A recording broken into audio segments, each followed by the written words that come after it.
Hey guys, welcome back to the channel. Today we are talking about how to use Trojan Bot to enter new token pools safely and efficiently on Solana. Speed is important, but safety and preparation matter even more.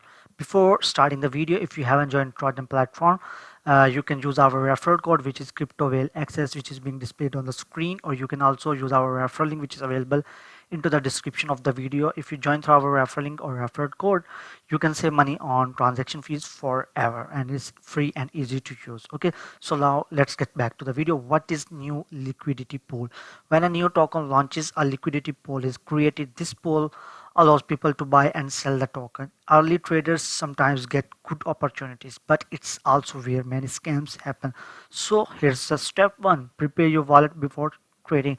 Before you trade any new token, use a separate trading wallet. Okay, as you can see that I have already Solana wallet here, and you can also check for these two other wallets. So use a separate trading wallet, fund it with a small amount of sol. Never connect your main storage wallet. This protects your main funds. Okay, so here's a step to configure Trojan settings. Open Trojan settings and check slippage around 10 to 15% for volatile tokens. Priority fee medium or higher depending on traffic. Default buy amount. These settings help your trade execute smoothly. So here's a step three: verify the token first. Before buying a brand new token, always check liquidity amount. As you can see that there I am on the explorer section. Here are lots of token here. You can check for the liquidity, and you can also check for the logged liquidity if possible, and you can also check for the holder distribution.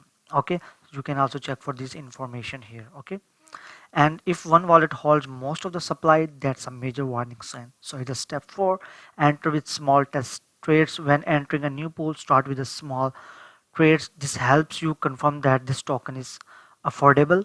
Okay, selling is possible, the contract isn't malicious. So here's step 5: plan your exit strategy. Always decide before entering profit target, stop loss level, and how much you are willing to risk. Never really rely on emotions during fast moving launches. So if you haven't joined this platform, you can use our referral code, which is being displayed on the screen, to save money on transaction fees. So here's the step 6: monitor the trades. Even if you automate some trades, you should still monitor. You should monitor liquidity changes, whale sells, sudden price drops. Fast markets require attention. So here are some common mistakes which beginners make, so you have to avoid them. Don't buy token just because of hype. Don't ignore liquidity size, and don't risk large amount on brand new pools. Start small and learn the process. So if this video and this guide helped you understand how to approach new pools safely, hit the like button and press subscribe bell icon and share the video. Trade smart, protect your capital, and I will see you in the next video. Till then, goodbye.